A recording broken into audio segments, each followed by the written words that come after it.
Bonsoir frères et sœurs, j'ai un message dans mon cœur pour vous qui m'entendez. Je voulais vous parler de la liberté. Quand le Seigneur a franchi mon cœur, j'ai vraiment compris ce que c'était être libre en Christ. Frères et sœurs, quand Christ a franchi notre cœur, ce n'est plus moi qui vis, c'est lui qui vit. Pourquoi? Parce que cette liberté que nous avons nous libère de toute forme d'esclavage. Un esclavage que beaucoup encore au jour d'aujourd'hui vivent, c'est de s'inquiéter avec le regard des gens, le regard de l'homme, le regard de l'autre. Frères et sœurs, quand le Seigneur m'a demandé de faire ces vidéos, je vais vous raconter. Honnêtement, qu'est-ce que j'ai pensé au départ? Seigneur, j'ai pensé à tout le monde, sauf à moi, parce qu'en vérité, moi, si le Seigneur me demande, je l'aurais fait de suite, sans m'inquiéter. Mais le premier sentiment que j'ai eu sur ce moment-là, c'est « Seigneur !» J'ai pensé à toutes ces personnes qui allaient me juger, qui n'allaient pas comprendre. Je savais ce que je faisais. Et je n'ai pas hésité, je l'ai fait. J'ai fait la volonté de Dieu. Mais pourquoi j'ai pu la faire, frères et sœurs? Je vais vous dire pourquoi j'ai pu la faire. Parce que j'étais vraiment libre en Christ. Je l'ai compris que quand le Seigneur m'a demandé ça, en même temps, il m'a béni autant qu'aujourd'hui.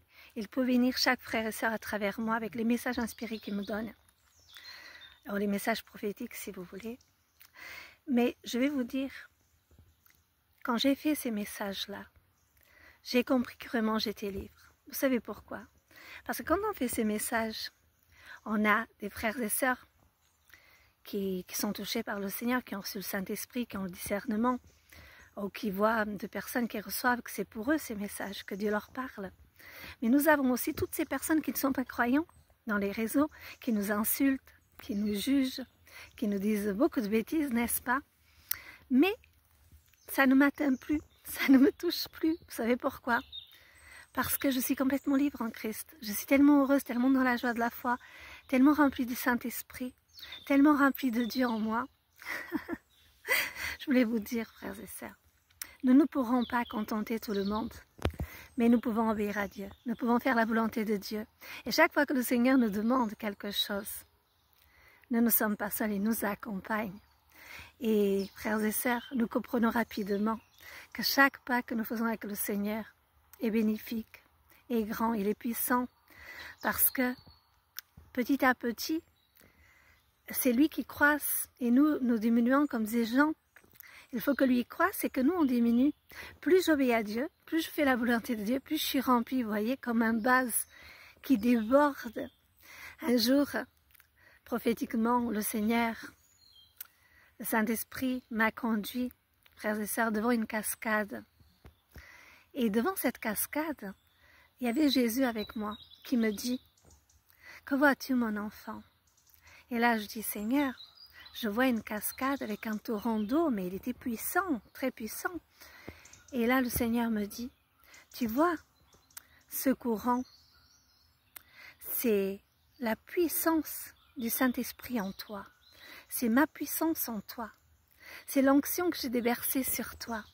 Et croyez-moi, beaucoup de personnes croient des fois que je suis triste dans mes messages. Certains ont cru et je les comprends. Mais croyez-moi, quand nous voyons Jésus souvent, pour tous ceux qui le voient comme moi, vous savez très bien que le Seigneur, il est toujours un peu attristé quand il donne les messages parce qu'il prévient les personnes et qu'il sait que tous ne vont pas suivre, que tous ne seront pas sauvés parce que, hélas, l'ennemi les trompe et l'ennemi arrive à détrôner beaucoup. Justement, à la croix, le Seigneur, il a dit « Père, pardonne-leur » et ne savent pas ce qu'ils font. Il pleurait, Jésus. Mais vous savez pourquoi il pleurait? Il ne pleurait pas pour ceux qui pleuraient pour lui, parce qu'ils souffraient pour lui, parce que ceux-là, ils savaient qu'ils étaient sauvés.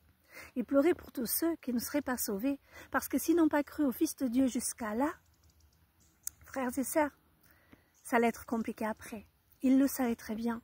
Il pleurait pour les perdus. Et souvent, quand nous avons les messages prophétiques, on dirait que nous sommes un peu tristes, mais c'est pas de la tristesse, croyez-moi. C'est pas cette tristesse, comment dire, que certains chrétiens croient, qui viennent nous dire dans les messages. Non, c'est un attristement pour ceux qui vont être perdus. parce que nous avons les sentiments de Christ en nous et nous vivons cette paix du Seigneur. Et aussi sa peine par rapport au perdu. Mais des fois, nous sommes joyeux, comme là, j'ai la joie dans le visage, comme vous pouvez voir, parce qu'en vérité, je suis comme ça dans la vie.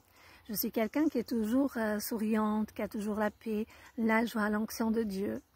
Et parfois, j'ai vécu des combats, comme la maladie, comme plein d'autres combats, comme toute personne, comme tout frère et sœur. Mais à chaque fois, je reste dans la joie. J'ai la joie du Seigneur dans mon cœur. Je le vis. Et je voulais vous le partager aujourd'hui, parce que le Seigneur me dit de te dire, quand tu seras vraiment libre d'aller là où je t'envoie, quand tu obéiras, quand tu feras la volonté de Dieu, toi aussi, tu comprendras qu'il y a plus de joie à donner qu'à recevoir. Et quand le Seigneur te demande quelque chose, il sait que tu as la capacité en toi de le faire. Il sait que tu peux le faire. Il t'a choisi toi parce que c'était toi qui pouvais faire cette mission. Chacun de nous a reçu quelque chose, frères et sœurs, pour donner à son prochain, pour les âmes. Sachez que nous avons tous en nous quelque chose qui va aider quelqu'un. Dieu nous a donné des dons et des talents à tous, certains différents d'autres, parce qu'il savait qu'il pouvait utiliser pour une mission, d'autres pour d'autres missions. Dieu sait. Et frères et sœurs, croyez en vous, croyez en ce que Dieu vous a donné. Croyez que Dieu, il a besoin de nous. Nous sommes le temple du Saint-Esprit. Nous devons être des serviteurs et des servantes pour le Seigneur. Nous devons le servir là où il nous envoie, là où nous pouvons aider quelqu'un. Nous devons y aller dans l'amour, dans la compassion, frères et sœurs, dans l'humilité, comme le Seigneur. Alors soyez bénis.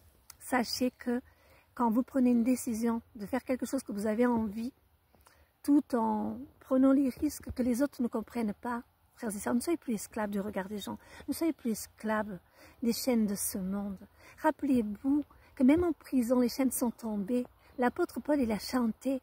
Il y a une puissance tellement grande dans l'onction de Dieu, dans l'adoration, frères et sœurs.